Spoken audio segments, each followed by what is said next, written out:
She thought she was inheriting emptiness. Instead, Clara Ashford discovered freedom running wild across her dead husband's land, and a choice that would either save everything or destroy the only home she'd ever known. The lawyer's carriage disappeared into the dust before Clara Ashford could change her mind about staying. She stood alone in front of the ranch house, holding the deed that made her owner of 800 acres she'd never seen, inherited from a husband she'd barely known. Thomas Ashford had courted her for 6 weeks, married her for 3 months, then died of fever before she could even learn whether he preferred coffee black or with cream. Now she was 22, widowed, and staring at a house that looked like it had been fighting the wind for decades.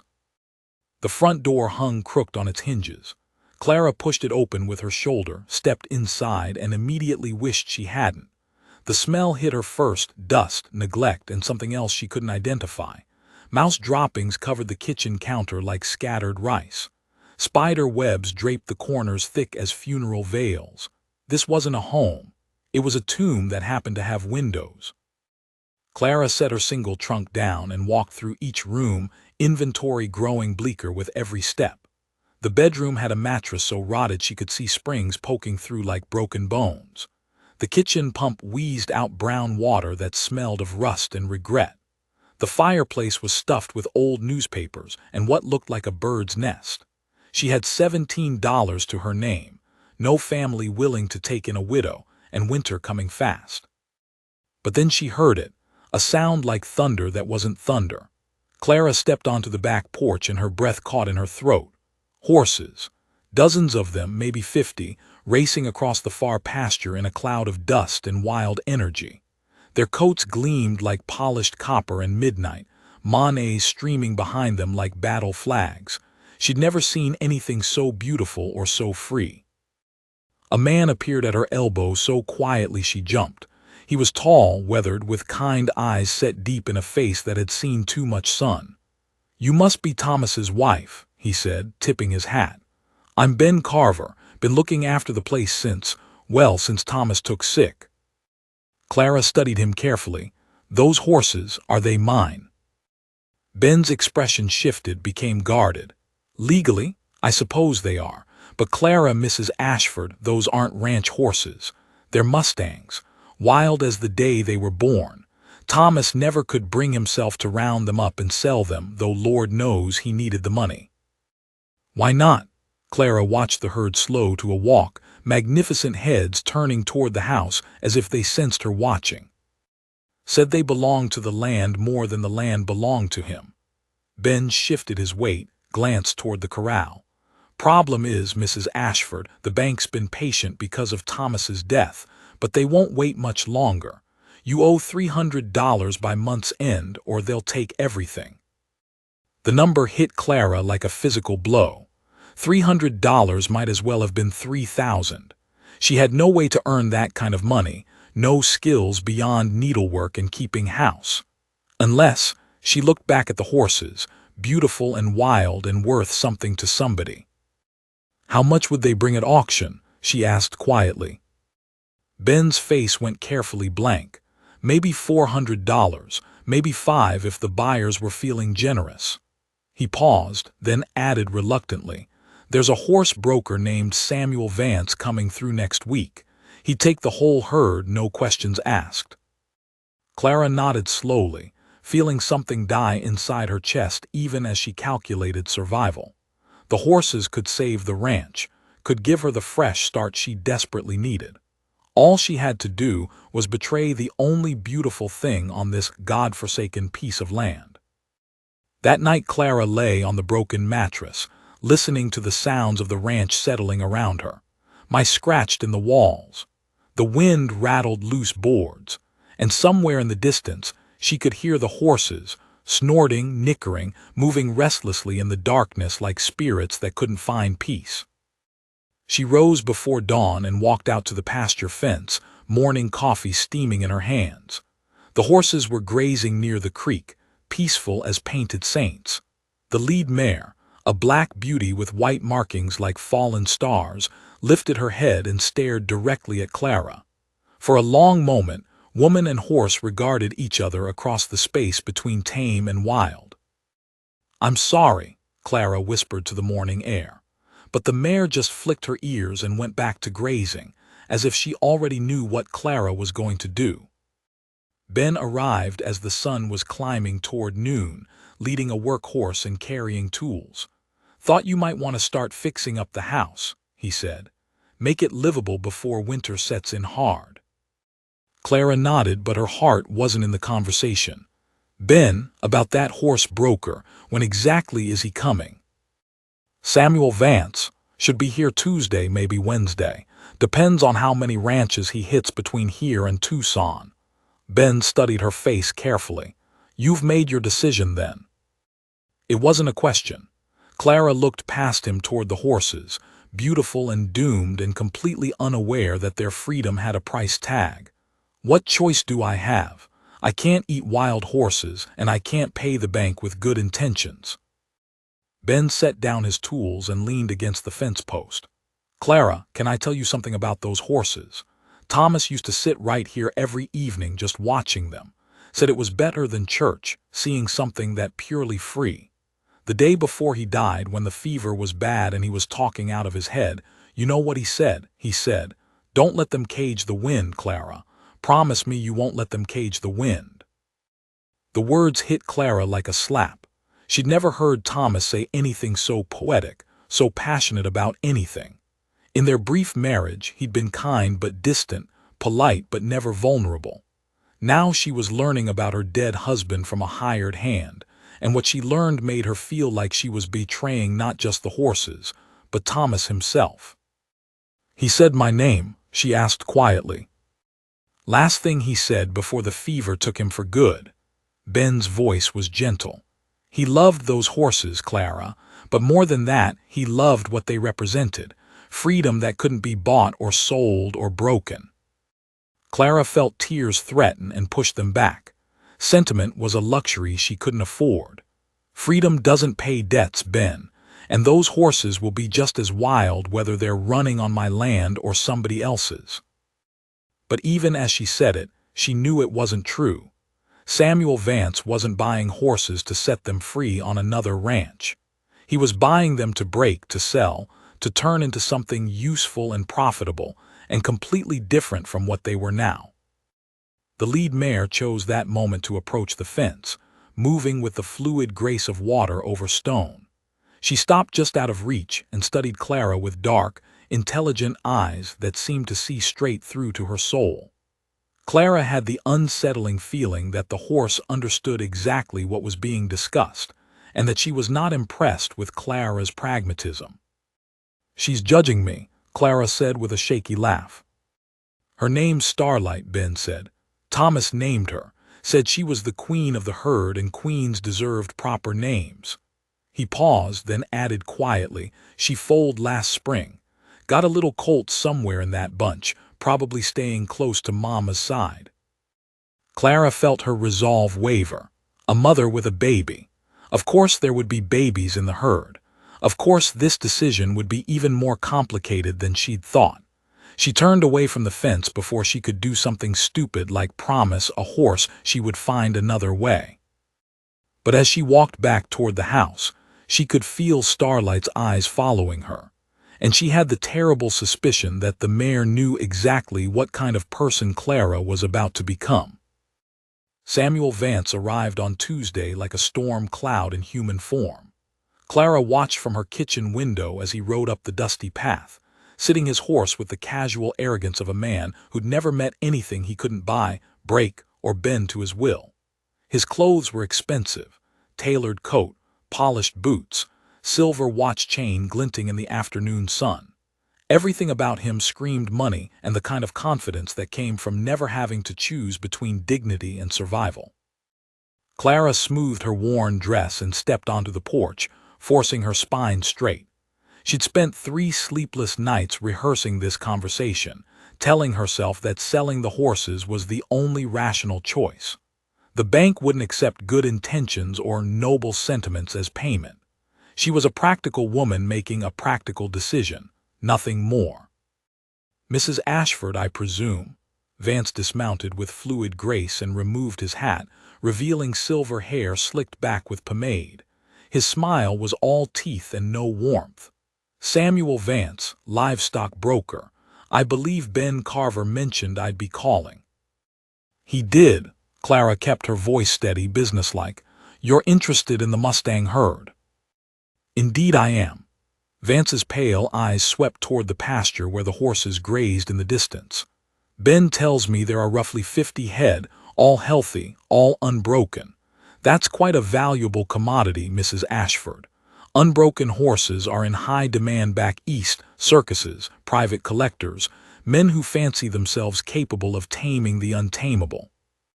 The word taming hit Clara like a physical blow, but she kept her expression neutral. "What's your offer?" "Direct. I like that in a woman." Vance pulled a leather portfolio from his saddlebags and flipped it open. "I'm prepared to offer $450 for the entire herd, cash payment, immediate removal. No fuss, no complications, no questions about bloodlines or documentation." $450. More than enough to pay the bank and have money left over for repairs, supplies, a real start. Clara should have felt relief flooding through her, should have shaken his hand immediately and counted herself lucky. Instead, she felt sick.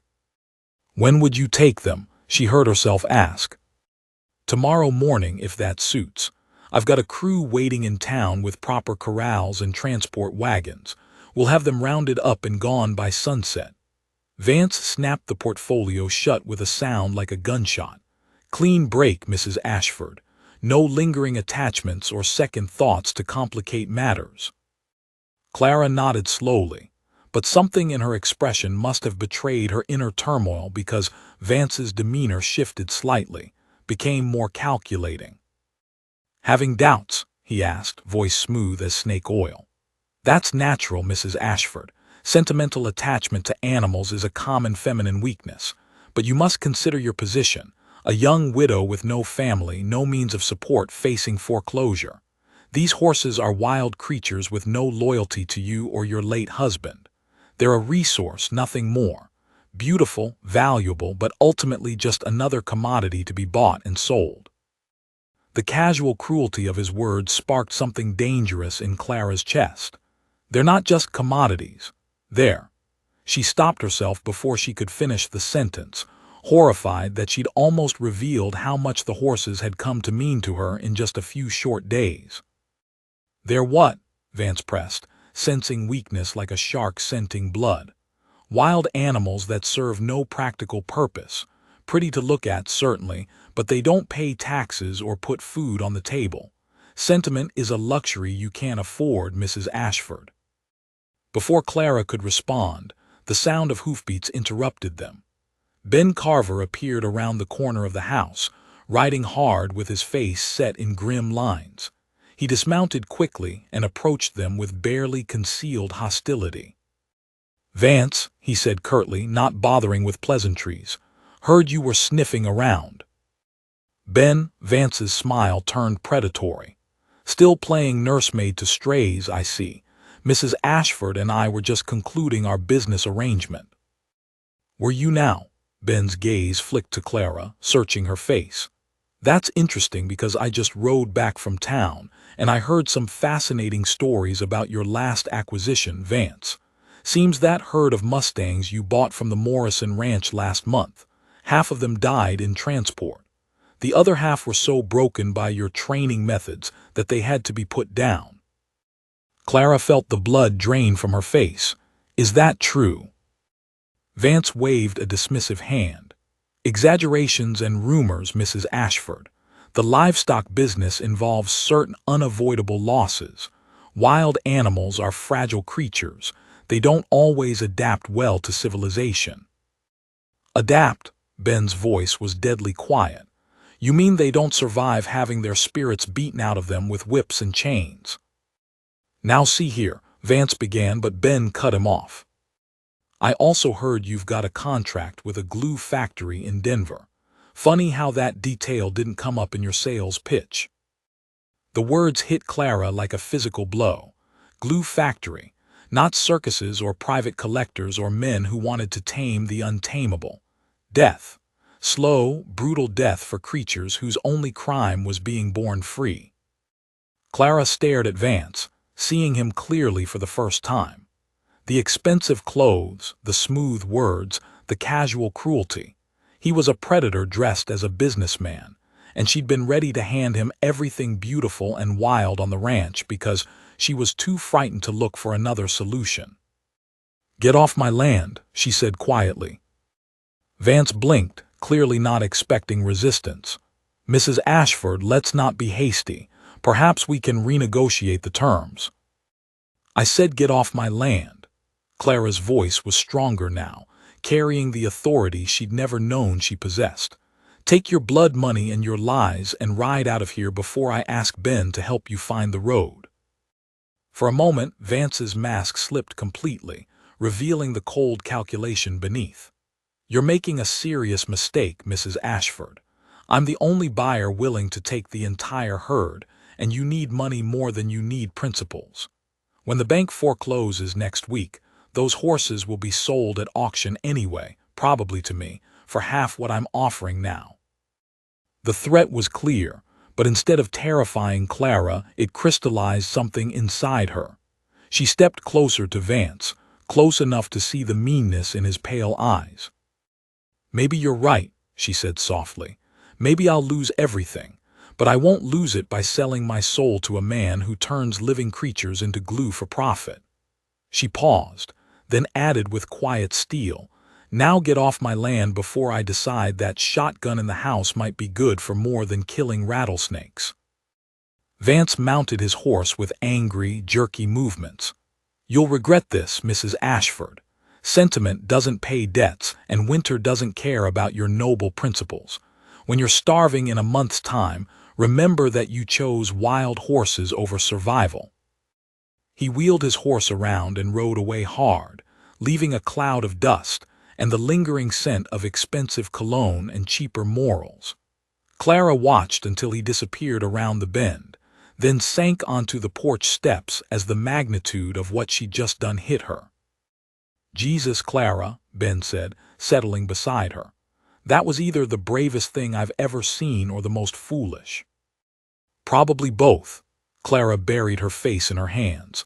"Ben, what am I going to do? He was right about one thing: I need money and I need it fast. If I can't sell the horses, how am I supposed to pay the bank?" Ben was quiet for a long moment, staring toward the pasture where the horses grazed peacefully, unaware that their fate had just been decided by a woman who couldn't bear to trade their freedom for her own security. "You know," he said slowly, "there might be another way. It's risky and it'll take time we don't have, but—" He trailed off, shaking his head. "No, it's crazy. Forget I mentioned it." Clara grabbed his arm. "Tell me." "There's a man named Jake Morrison, lives about 2 days' ride north of here. He's got a contract with the cavalry to provide trained horses, not broken, mind you, but gentled. Horses that'll work with riders but still keep their spirit." Ben met her eyes. "The pay is good, real good. $50 a head for properly trained mounts." Clara's mind raced. $50 per horse, times 50 horses, would be more than enough to pay the bank and have money left over for the winter. "But I don't know anything about training horses. Ben, I can barely manage to saddle a gentle mare without help." "No," Ben said slowly, "but I do. Spent 5 years working with cavalry mounts before I came here. It's not easy work and it's not fast, but it can be done." He paused, studying her face. "Question is, do you trust me enough to bet everything on it?" Clara looked toward the horses, toward Starlight standing proud and free in the afternoon light, toward the future that hung balanced on the edge of a knife. Trust Ben. She barely knew the man. Trust herself to learn something she'd never done before. She'd never even owned a horse until 3 days ago. But the alternative was watching Starlight and her colt, and all the rest disappear into Samuel Vance's wagons, knowing they were heading for destruction dressed up as business. That wasn't really a choice at all. "How long would it take?" she asked. 6 weeks, maybe 8, working with the younger ones first. The older horses, some of them might never take to training. We might have to let them go free rather than force them. Ben's honesty was both reassuring and terrifying. And Clara, there's no guarantee Morrison will still need horses by the time we're ready. Military contracts can change fast. 6 to 8 weeks. The bank would foreclose in 3. Clara felt her brief hope crumble, but then Ben continued. However, I might be able to talk to the bank president, explain the situation. Abraham Hartwell's not a bad man, just careful with money. If we can show him we've got a solid plan and a buyer lined up, he might be willing to extend the deadline. Clara stared at him, hardly daring to hope. You do that?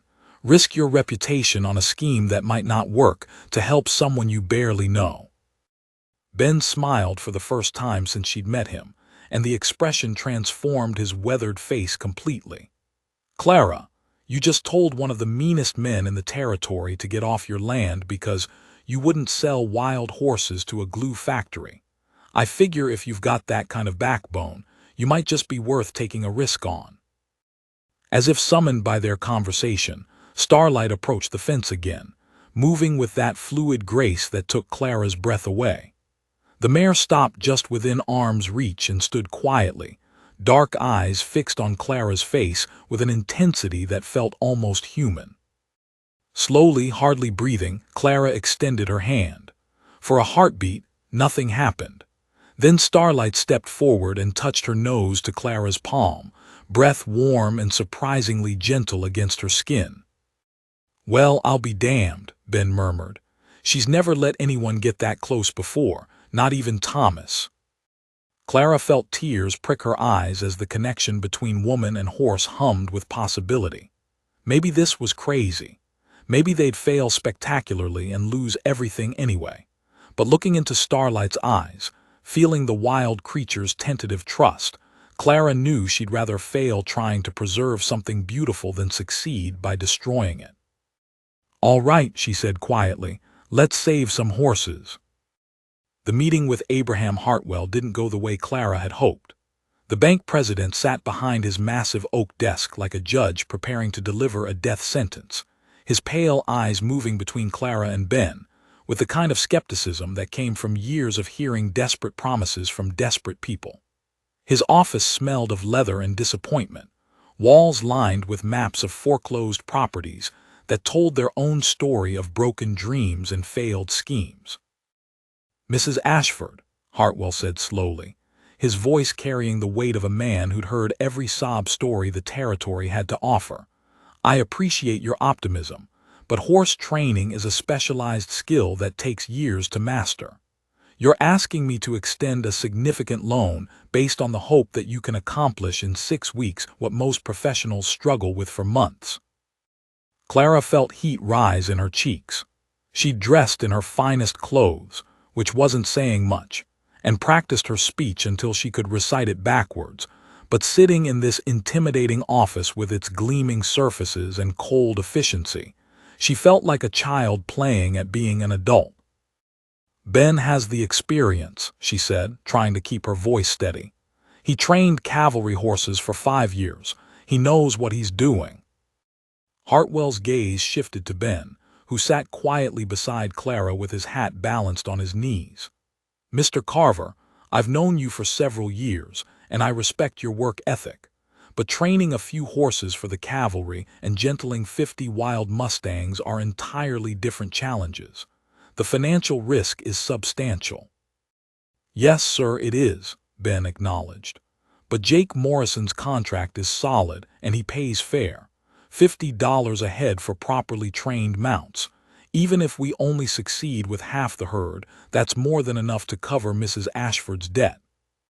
If Morrison still needs horses in 2 months, military contracts have a way of evaporating without notice. Hartwell leaned back in his chair, fingers steepled. Mrs. Ashford, I'm going to be blunt with you. You have no experience, no backup plan, and no collateral beyond the ranch itself. What you're proposing sounds less like a business plan and more like a prayer. The words stung because they were true. Clara had no experience, No guarantee of success, nothing but determination and the memory of Starlight's gentle breath against her palm. But sometimes determination was all you had. "Mr. Hartwell," she said quietly, "3 days ago I was ready to sell those horses to Samuel Vance. Do you know what his plans were for them?" Hartwell's expression didn't change. "I assume he intended to resell them at profit. He intended to work them to death and send the survivors to a glue factory." Clara leaned forward, meeting his eyes directly. "I chose to refuse his offer not because I'm sentimental, but because I realize that destroying something beautiful for quick money is exactly the kind of thinking that ruins people and places. If I'm going to fail, I'd rather fail trying to build something than succeed by tearing it down." For the first time since they'd entered his office, Hartwell looked genuinely surprised. He studied Clara's face for a long moment, as if trying to reconcile the determined woman in front of him with his preconceptions about grieving widows and foolish schemes. "That's quite a speech, Mrs. Ashford, but noble sentiments don't pay interest on loans." "No," Clara agreed, "but they might just motivate someone to work harder than they ever thought possible." Hartwell was quiet for several minutes, the only sound in the office the steady tick of the grandfather clock in the corner. Finally, he opened a ledger and ran his finger down a column of figures. "I can give you 6 additional weeks," he said slowly. "Not because I think your plan will succeed, but because foreclosure proceedings take time anyway, and 6 weeks won't make much difference to my bottom line. However, there are conditions." Clara's heart leaped, but she forced herself to remain still. "What conditions?" "First, I want weekly progress reports. If it becomes clear that this venture is hopeless, I reserve the right to accelerate the foreclosure timeline. Second, you'll pay an additional 2% interest for the extension. Third," he paused, fixing Clara with a stern look, "if you default, I want your personal guarantee that you won't interfere with the sale of the property or the livestock. No dramatic last-minute gestures or appeals to sentiment." The terms were harsh but not impossible. Clara nodded slowly. "Agreed." "Excellent." Hartwell made notes in his ledger with quick, precise strokes. "I'll have the paperwork drawn up this afternoon. Mrs. Ashford, I hope you understand what you're taking on. Training wild horses is dangerous work. People get hurt. Sometimes they get killed." "I understand," Clara said, though the words sent a chill down her spine. She hadn't really considered the physical danger involved in working with wild animals, had been so focused on the financial risk that she'd ignored the possibility of more immediate harm. As they left the bank, Ben was unusually quiet. They walked toward the general store in silence, Clara's mind racing with plans and fears in equal measure. 6 weeks wasn't much time, but it was more than she'd had that morning. It was a chance, nothing more, but chances were rare commodities in her life lately. "Ben," she said suddenly, "tell me the truth. How dangerous is this really going to be?" Ben stopped walking and turned to face her, his expression serious. "Clara, wild horses are prey animals. When they're scared or cornered, they react with their feet and their teeth. A kick from a Mustang can break bones, crush ribs, kill you if it catches you wrong. And these horses have never been handled by humans. To them, we're predators." The casual way he delivered this information made it somehow more terrifying than if he tried to frighten her. This wasn't melodrama or exaggeration. This was simply the reality of what they were attempting. "But," Ben continued, "if we're smart about it, if we take our time and read the horses correctly, the risk is manageable. The key is never pushing too hard, never forcing a connection that isn't ready to happen." They resumed walking, but Clara's mind was stuck on the image of Starlight's gentle touch, the way the mare had approached the fence with such careful grace. Was that trust real or just curiosity? And even if it was real, would it be enough to build on? Back at the ranch, they found an unexpected visitor waiting in the yard. A young woman sat on the porch steps, holding the reins of a dusty mare and looking like she'd been riding hard for hours. She was maybe Clara's age, with sun-streaked brown hair and clothes that had seen better days. But her posture was confident, and her eyes held the kind of steady intelligence that came from experience. "You must be Clara Ashford," the woman said, rising as they approached. "I'm Sarah Morrison. Jake Morrison is my brother." Clara felt her pulse quicken. Jake Morrison, the cavalry contractor Ben had mentioned. "What brings you here, Miss Morrison?" "Word travels fast in small territories. Heard you might be interested in training horses for military contracts." Sarah's smile was warm but assessing. "Also heard you told Samuel Vance to take his blood money and ride off into the sunset. That alone was worth the trip to meet you." Ben stepped forward, clearly pleased to see her. "Sarah, it's been too long. How's Jake?" "Stubborn as ever, but business is good. Too good, actually. That's why I'm here." Sarah turned back to Clara. "Jake's got more contracts than he can fill. The cavalry's expanding operations in Arizona territory and they need trained mounts fast. Problem is, most of the horse traders are like Vance. They care more about quick profit than quality animals." Clara felt a flutter of hope. "What exactly are you saying?" "I'm saying that if you can deliver what Ben claims you can, Jake will pay $60 a head instead of 50. Premium price for premium horses." Sarah paused, her expression becoming more serious. "But there's a catch. The delivery deadline is firm, 5 weeks from today. The cavalry won't wait and neither will Jake." 5 weeks. Clara felt the world tilt slightly. Hartwell had given them 6 weeks, but Morrison needed delivery in 5. It was possible, but just barely, and only if everything went perfectly. "There's something else," Sarah continued. "Jake wants to see the horses first, make sure they're worth the investment. He'll be here in 3 days to evaluate the herd." 3 days. Clara's mouth went dry. In 3 days, Jake Morrison would arrive expecting to see horses that showed some signs of training, some indication that Clara and Ben knew what they were doing.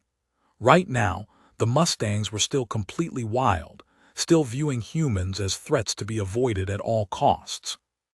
"Sarah," Ben said carefully, 3 days isn't much time to show significant progress." "I know, but Jake's got other options if this doesn't work out. There's a ranch in Colorado that's been courting his business, promising delivery in 4 weeks. Sarah's expression was sympathetic but firm. "I like you, Ben, and I respect what you're trying to do here, but this is business, and Jake can't afford to take risks on sentiment." After Sarah left, promising to return with her brother in 3 days, Clara and Ben stood in the yard staring at the Mustang herd. The horses grazed peacefully in the distance, beautiful and wild, and completely oblivious to the deadline that now hung over their heads like a storm cloud. "Well," Ben said finally, "I guess we'd better get started." The first day was a disaster. Clara had romantic notions about horse training, images of gentle bonding and gradual trust building drawn from novels and wishful thinking. Reality was harsh, loud, and terrifying. The horses wanted nothing to do with humans, and they expressed this opinion with hooves, teeth, and a level of panic that was genuinely dangerous.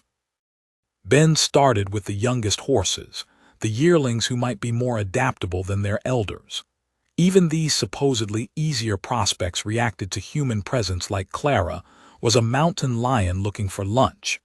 They wheeled and scattered at her approach, eyes rolling white with fear, nostrils flared as they snorted warnings to the rest of the herd. "Don't take it personally," Ben called from across the corral where he was attempting to approach a nervous colt. "They're not being mean, they're just being horses." Clara wiped sweat from her forehead and tried to project the calm confidence Ben had demonstrated. She'd been working with a young mare for 2 hours, and the best she'd managed was getting within 10 feet before the horse bolted to the far side of the enclosure. By evening, Clara was exhausted, bruised from being knocked down when a spooked horse ran past her, and beginning to doubt her sanity. Ben seemed discouraged too, though he tried to hide it behind practical observations about the horse's temperaments and potential. "Tomorrow will be better," he said as they walked back to the house. First day is always the hardest. They need time to get used to our presence. But Clara could hear the uncertainty in his voice. 3 days suddenly seemed like 3 minutes, and Jake Morrison's evaluation loomed like Judgment Day. That night, Clara couldn't sleep. She kept thinking about Hartwell's warnings, about Sarah's deadline, about the very real possibility that she'd made a terrible mistake that would cost her everything. Around midnight, she gave up on rest and walked out to the pasture fence. The horses were quiet in the moonlight, dark shapes moving slowly across the silver grass. Starlight stood apart from the others, head raised as if she'd been waiting. Clara approached the fence carefully, moving slowly and speaking in low, soothing tones. "I don't know what I'm doing," she whispered to the mare. "Ben knows horses, but I'm just guessing, and we're running out of time." Starlight moved closer, close enough that Clara could see the intelligence in her dark eyes, the way her ears pricked forward with interest rather than fear. This time, when Clara extended her hand, the mare didn't hesitate. She stepped forward and rested her muzzle against Clara's palm, breathing softly against her skin. In that moment, Clara felt something shift inside her. Maybe she didn't know anything about horse training, but she understood something else, something about trust, about the courage it took to reach across the space between wild and tame, between fear and connection. "All right, girl," she murmured, stroking Starlight's neck with gentle fingers. "Let's figure this out together." The mare nickered softly, a sound like distant thunder, and Clara felt her first real surge of hope since this whole crazy scheme had begun. Maybe 3 days was enough.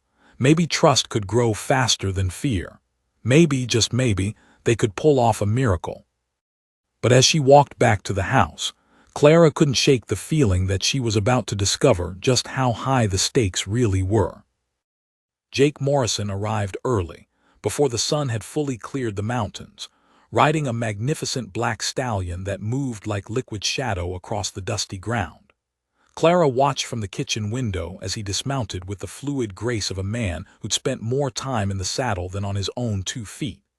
He was younger than she'd expected, maybe 35, with the kind of weathered handsomeness that came from years of honest work under an unforgiving sky. His sister Sarah rode beside him, but it was Jake who commanded attention.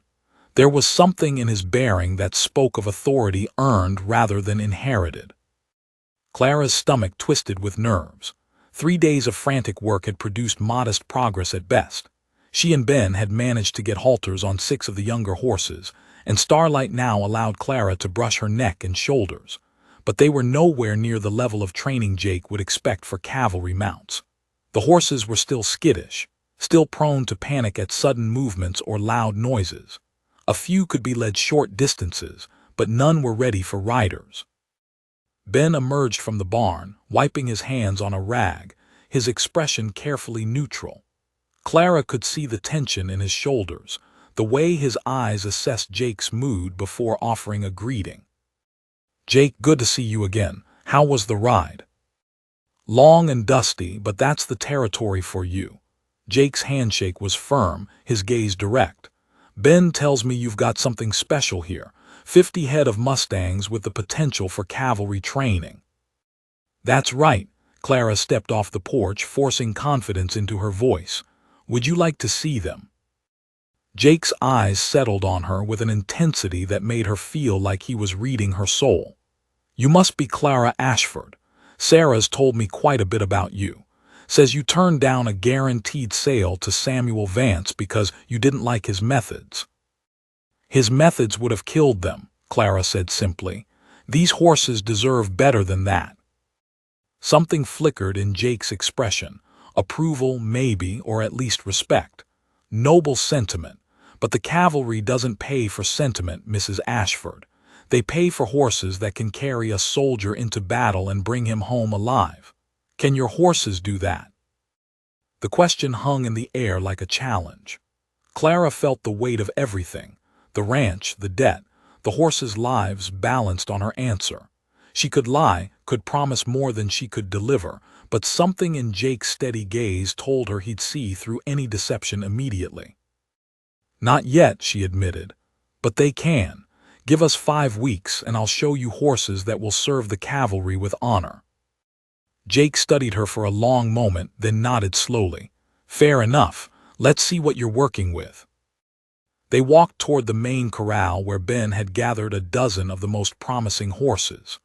Clara's heart hammered as Jake leaned against the fence, his experienced eyes taking in every detail. These weren't just animals to him. They were potential partners, tools that could mean the difference between life and death for the soldiers who would depend on them. "Beautiful animals," Jake said after several minutes of silent observation. "Good bone structure, strong hindquarters, intelligent eyes. Wild as the day they were born, but that's not necessarily a problem if they can be properly gentled." He pointed to a young chestnut gelding that Ben had been working with. "That one's got potential. Good size, alert but not spooky. What's his temperament like?" "Cautious but curious," Ben replied. "He'll take feed from my hand now, and he's starting to accept the halter without fighting." "Show me." The next 20 minutes were the longest of Clara's life. Ben entered the corral with slow, deliberate movements, speaking in low tones as he approached the chestnut. The horse tensed but didn't bolt, allowing Ben to slip the halter over his head with minimal fuss. Jake watched every movement, occasionally asking questions about the horse's behavior or training progress. Then came the moment Clara had been dreading. Jake opened the corral gate and stepped inside. "Mind if I take a closer look?" It wasn't really a question. Jake moved toward the chestnut with the confidence of a man who understood horses at a fundamental level. The gelding's ears pricked forward, nostrils flaring as he assessed this new human. For several heartbeats, man and horse regarded each other across 3 feet of space. Then Jake extended his hand, palm up, and spoke in tones so soft Clara could barely hear them. The chestnut took a tentative step forward, then another, until his muzzle touched Jake's palm. "Good boy," Jake murmured, slowly raising his other hand to stroke the horse's neck. "You've got spirit, don't you? That's what we need, spirit that can be channeled, not broken." Clara felt tears threaten as she watched the interaction. This was what she'd been hoping to achieve, that moment of connection between human and horse, trust freely given rather than forced. Jake made it look effortless, but she could see the years of experience in every movement, every careful gesture. After examining several more horses, Jake stepped back out of the corral and dusted off his hands. His expression was unreadable, giving Clara no hint of his decision. "Mrs. Ashford," he said finally, "I'll be honest with you. These horses have tremendous potential, but they're nowhere near ready for military service. The level of training required, saddle breaking, gunfire tolerance, battlefield maneuvers, that's months of work, not weeks." Clara felt her heart sink, but Jake continued before she could respond. "However, I'm not looking for finished cavalry mounts. What I need are horses with the right temperament and basic training, animals that my own trainers can work with to produce the final product. What you've shown me today suggests that these horses can be gentled without losing their spirit. That's exactly what the cavalry values most." Hope flared in Clara's chest. "Does that mean?" "It means I'm willing to offer you a contract," Jake said, pulling a folded paper from his jacket. $60 per head for horses that meet basic training standards, halter trained, comfortable with human handling, responsive to voice commands. Delivery in 5 weeks, with the understanding that not every horse in the herd will make the grade. Clara's hands shook as she took the contract. $60 per head. Even if only half the horses succeeded, it would be enough to save the ranch and provide a foundation for the future. "There's one more thing," Jake added, his tone becoming more serious. "I've heard rumors that Samuel Vance isn't happy about losing this herd. He's been asking questions around town, making it known that he considers this a personal slight. You should be careful." The warning sent a chill down Clara's spine. She'd assumed that refusing Vance's offer was the end of their interaction, but apparently, men like Vance didn't accept rejection gracefully. "What kind of questions?" Ben asked, his voice sharp with concern. "Questions about your financing, your training methods, your chances of success." He's also been spreading word that wild horses can't be properly trained, that you're wasting everyone's time with a scheme that's bound to fail. Sarah spoke for the first time since arriving, her expression grim. "He's trying to undermine confidence in your operation before you even get started." Clara felt anger surge through her. It wasn't enough for Vance to profit from the destruction of beautiful creatures. He also wanted to ensure that no one else succeeded where he'd been rejected. "Let him talk," she said with more confidence than she felt. "Words won't change what these horses can become." Jake smiled for the first time since arriving. "I like your spirit, Mrs. Ashford, but be warned, Vance has influence with certain people in town. He could make things difficult for you if he decides to push." After Jake and Sarah left, promising to return in 5 weeks for the delivery, Clara and Ben stood in the yard watching their dust fade into the distance. The contract felt solid in Clara's hands, a promise of salvation if they could deliver on their ambitious timeline. "Well," Ben said, breaking the silence, "now we know exactly what we're up against. 5 weeks to turn wild horses into cavalry prospects, with Samuel Vance working against us every step of the way." Clara folded the contract carefully and tucked it into her apron pocket. "Then we'd better get started." The next 3 weeks were a blur of dawn-to-dusk work that pushed both Clara and Ben to their physical and emotional limits. Clara's hands became cracked and calloused from handling ropes and halters. Her shoulders ached from the constant strain of working with powerful animals that could drag her across the corral if they chose to resist. But slowly, incrementally, progress was made. Starlight became Clara's greatest success and most devoted partner. The mare not only accepted human handling but seemed to crave the connection, nickering softly whenever Clara appeared at the fence. She learned to accept a saddle blanket, then a light saddle, standing patiently while Clara fumbled with unfamiliar buckles and straps. More importantly, Starlight's calm acceptance influenced the other horses, her presence serving as reassurance that humans weren't necessarily threats. Ben worked with the younger geldings, focusing on basic obedience and desensitization to sudden sounds and movements. Military horses needed to remain calm under battlefield conditions, which meant exposure to gunshots, bugle calls, and the general chaos of armed conflict. Ben improvised training exercises using pots and pans, blank cartridges, and anything else that might approximate the noise and confusion the horses would eventually face. But progress came with setbacks. 3 horses proved too aggressive for safe handling and had to be separated from the training group. One promising young mare injured herself trying to jump the corral fence during a panic episode, leaving her with a limp that would prevent cavalry service. Each failure felt personal to Clara, a reminder of how much she still didn't know about the creatures she was trying to help. The worst moment came during the 4th week when a stallion named Thunder, one of the older horses Ben had been working with, suddenly exploded into violence during what should have been a routine training session. Ben was adjusting the horse's halter when Thunder reared without warning, striking out with his front hooves in a display of primal fury that sent Ben diving for cover. Clara watched in horror as Thunder's hooves missed Ben's head by inches, the force of the blow splintering the wooden fence post where Ben had been standing moments before. The stallion's eyes rolled white with rage and terror, his powerful body trembling with the kind of elemental fear that no amount of gentle training could overcome.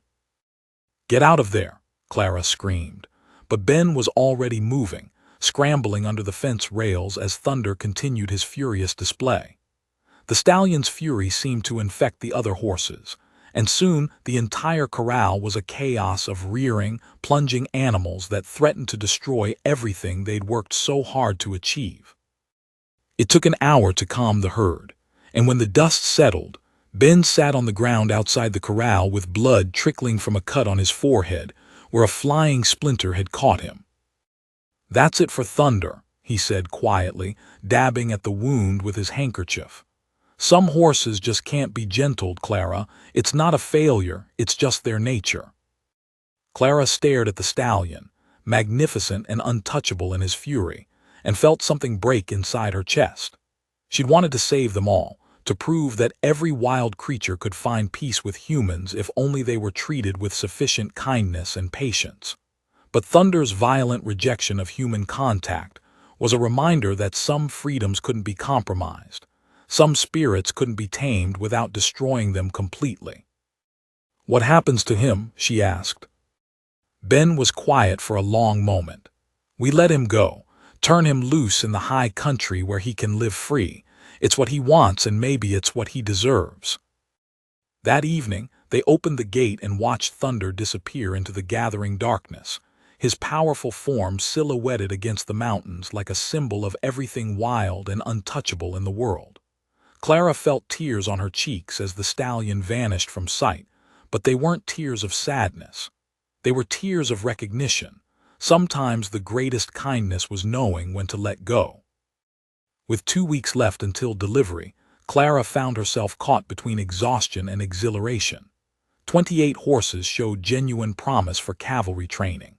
Starlight had progressed far enough to accept a rider, and Clara herself had learned to stay mounted despite the mare's occasional spirited protests. The younger horses were responding well to basic commands, and even the more stubborn individuals were showing signs of accepting human partnership. But Samuel Vance's influence was making itself felt in increasingly troubling ways. The feed supplier had suddenly doubled his prices, claiming increased demand from other ranches. The local veterinarian had canceled his scheduled visit, citing a conflict with more established clients. Most worrying of all, Clara had noticed strangers lurking near the property line, men who disappeared whenever she or Ben approached but returned again the next day. "They're watching us," Ben said during one of their evening planning sessions. "Vance wants to know exactly how well we're doing, probably hoping to find evidence that we're failing so he can spread more rumors." Clara felt a familiar surge of anger at the mention of Vance's name. The man seemed determined to punish her for refusing his blood money, as if her moral choice was somehow a personal attack on his business practices. "Let them watch," she said with fierce determination. "In 2 weeks, Jake Morrison will see exactly what these horses can do, and all of Vance's rumors won't change that." But even as she spoke the words, Clara couldn't shake the feeling that Vance's interference was building toward something more direct than mere gossip and economic pressure. The man had invested too much effort in undermining her operation to simply accept defeat if she succeeded despite his obstacles. 2 weeks suddenly felt like both an eternity and no time at all. The fire started just after midnight on a Tuesday, when Clara was deep in the kind of exhausted sleep that comes from 16-hour days of backbreaking work. She woke to the smell of smoke and the sound of horses screaming in terror, their cries cutting through the darkness like broken glass. For a confused moment, she thought she was dreaming, but then orange light flickered across her bedroom wall and the terrible reality crashed down on her. Clara threw on her clothes and ran outside to find the hay barn engulfed in flames that reached toward the star-filled sky like grasping fingers. The horses in the nearby corrals were in full panic, rearing and plunging against the fence rails as sparks rained down around them. Worst of all, the wind was picking up, pushing the fire toward the main corral where Starlight and the other trained horses were penned for the night. Ben appeared from nowhere, his face grim in the firelight. "Get the horses out," he shouted over the roar of the flames. "I'll try to save what feed I can." Clara ran toward the corrals, her heart hammering with fear and adrenaline. The horses were beyond reasoning with. They were pure instinct now, flight animals trapped by human-made barriers, while their ancient enemy consumed everything around them.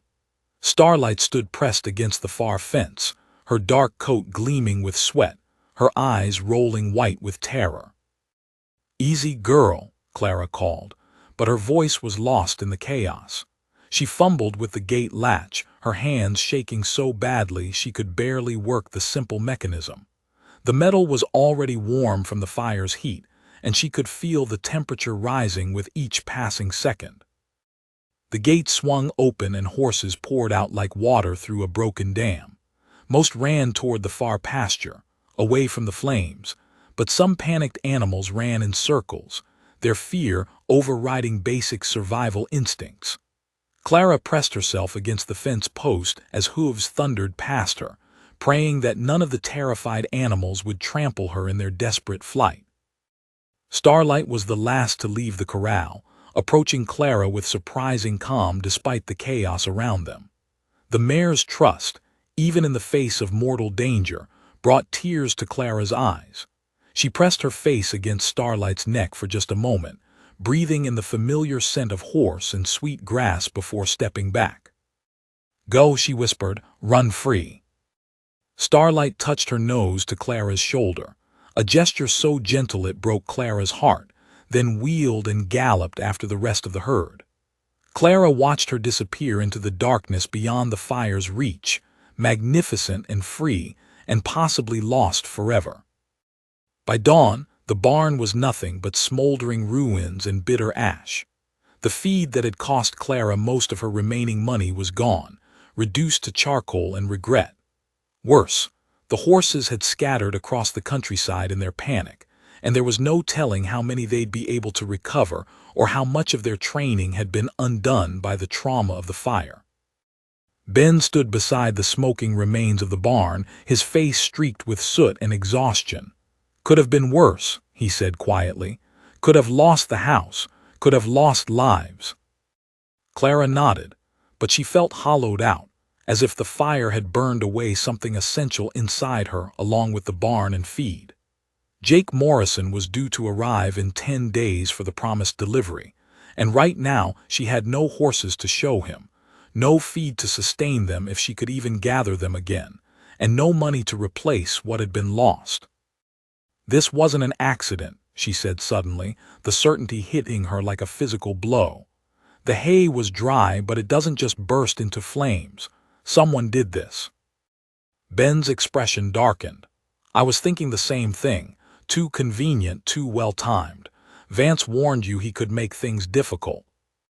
The sound of approaching horses interrupted their conversation. Clara looked up to see Abraham Hartwell riding into the yard with 2 other men she didn't recognize. The bank president's face was grim as he surveyed the destruction, and Clara felt her stomach drop. She knew why he was here. "Mrs. Ashford," Hartwell said, dismounting with the stiff movements of a man who didn't spend much time in the saddle. "I heard about the fire. Terrible business." "Yes," Clara replied carefully, "but we'll rebuild. The horses are safe, and that's what matters most." Hartwell exchanged glances with his companions, both of whom had the look of professional appraisers. "Mrs. Ashford, I'm afraid the situation has become more complicated. The fire has destroyed a significant portion of the ranch's value, and there are questions about your ability to fulfill your obligations." "What questions?" Clara's voice was sharper than she intended, but she was tired of being treated like a child who didn't understand the gravity of her situation. "Samuel Vance has filed a formal complaint with the Territorial Livestock Board, claiming that your horse training operation represents a public safety hazard. He's citing several incidents of escaped animals and unsafe handling practices." Hartwell's tone was apologetic but firm. "Given the fire and the current scattered state of your livestock, the board is inclined to take his concerns seriously." Clara felt rage surge through her, hot and pure as the flames that had destroyed her barn. "Vance started this fire to sabotage my operation, and now he's using the results as evidence against me. That's an accusation you can't prove," Hartwell interrupted. "And regardless of who's responsible for the fire, the fact remains that your horses are currently running loose across the territory. That does represent a legitimate safety concern." One of Hartwell's companions, a thin man with nervous eyes, stepped forward. "Mrs. Ashford, I'm David Fletcher from the Territorial Livestock Board. I'm afraid we'll need to conduct a full inspection of your operation before you can continue training horses for military contracts. Given the current circumstances, that inspection cannot take place until your animals are properly contained and accounted for." Clara stared at the three men, understanding the full scope of what was happening. Vance hadn't just burned her barn. He'd created a cascade of official obstacles that would prevent her from fulfilling her contract with Jake Morrison. Even if she could round up all the horses immediately, the bureaucratic process would take weeks, far beyond her delivery deadline. "How long for the inspection?" she asked, though she already knew the answer would be devastating. "Standard procedure requires 30 days' notice, followed by a comprehensive evaluation that could take another 2 weeks. Fletcher's tone was professionally neutral, but Clara could see the sympathy in his eyes. "I'm sorry, Mrs. Ashford. I know this isn't what you wanted to hear." After the men left, Clara sat on the porch steps staring at the ruins of her dreams. The contract with Jake Morrison lay crumpled in her lap, worthless now that she couldn't possibly fulfill its terms. In 10 days, she'd have to face Jake and explain that through circumstances beyond her control, she'd failed to deliver on her promises. The bank would foreclose, the ranch would be sold, and somewhere in the territorial bureaucracy, Samuel Vance would be smiling at a job well done. But even as despair settled over her like a suffocating blanket, Clara found herself thinking about Starlight's gentle touch in the moments before the mare ran free. The horse had trusted her even in the face of mortal danger, had chosen connection over self-preservation until the very last moment. Ben settled beside her on the steps, his presence a comfort even though there was nothing either of them could say to change their situation. They sat in silence for several minutes, watching the wind scatter ash from the burned barn across the yard like gray snow.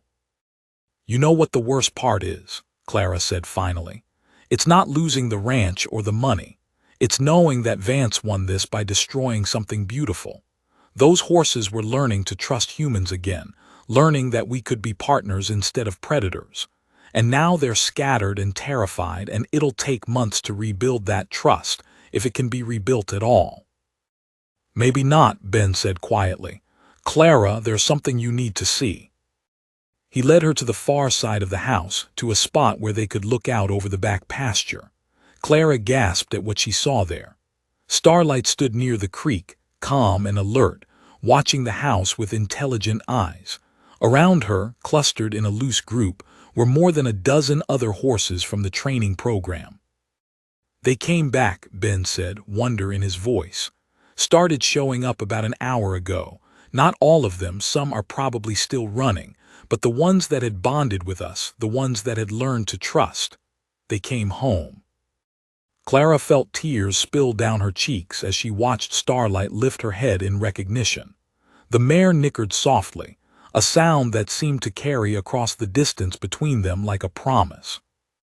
"It's not over," Clara whispered, her voice growing stronger with each word. "Vance thinks he's won, but he doesn't understand what we've built here. It's not just about training horses. It's about creating connections that can't be destroyed by fire or fear." Ben smiled for the first time since the disaster. "What are you thinking?" Clara wiped her eyes and stood straighter, feeling determination crystallize in her chest like steel. "I'm thinking that Samuel Vance has made this personal, and maybe it's time to return the favor. He wants to play dirty. Fine. But he picked the wrong woman to cross, and he definitely picked the wrong horses to threaten." Over the next 2 days, Clara and Ben worked with desperate efficiency to gather as many horses as possible. Some had returned on their own, drawn back by the bonds they'd formed with their human handlers. Others had to be tracked down and carefully coaxed back to the ranch. A few, Clara realized with deep sadness, were probably gone forever, either too frightened to return or injured in their panicked flight. But as the small herd gradually reassembled, Clara began to see something remarkable. The horses that returned weren't just seeking familiar territory, they were seeking human contact.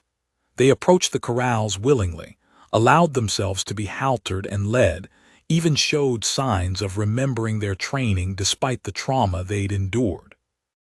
"It's like they understand," Ben said, watching Starlight calmly accept a saddle blanket. "They know we're trying to help them." Clara nodded, struck by the profound implications of what they were witnessing. These weren't broken animals accepting domination.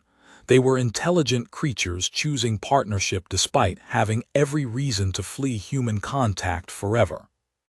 On the third day after the fire, an unexpected visitor arrived. Sarah Morrison rode into the yard looking travel-worn and determined, her horse lathered from hard riding. "Heard about the fire," she said without preamble. "Also heard about Vance's complaints to the livestock board. Jake's not happy." Clara's heart sank. Of course Jake would have heard about the setbacks.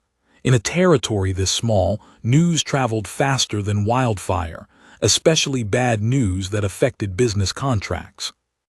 "Sarah, I know how this looks," Clara began, but Sarah held up a hand.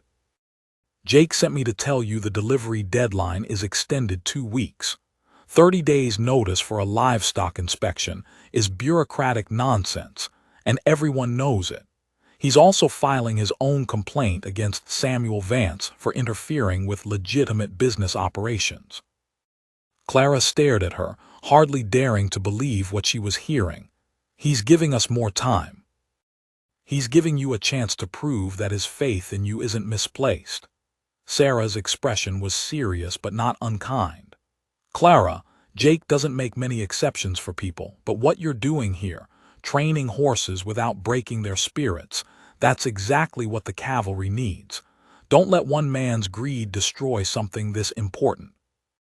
That evening, as Clara watched the returned horses graze peacefully in the pasture, she felt something she hadn't experienced in weeks: genuine hope. The road ahead was still difficult, the obstacles still real, but for the first time since Thomas's death, she felt like she was exactly where she was supposed to be. Starlight approached the fence as if summoned by Clara's thoughts, her dark eyes reflecting the last light of the setting sun. Clara reached out and stroked the mare's neck, feeling the warm pulse of life beneath her palm. "What do you think, girl?" she whispered. "Ready to show Samuel Vance what we're really made of?" Starlight snorted softly and tossed her head, and Clara could have sworn the gesture looked like agreement. Tomorrow would bring new challenges, new obstacles to overcome, but tonight she had her horses, she had her determination, and she had the growing certainty that some bonds were stronger than fear. Samuel Vance had started a war he didn't understand, and Clara Ashford was ready to finish it.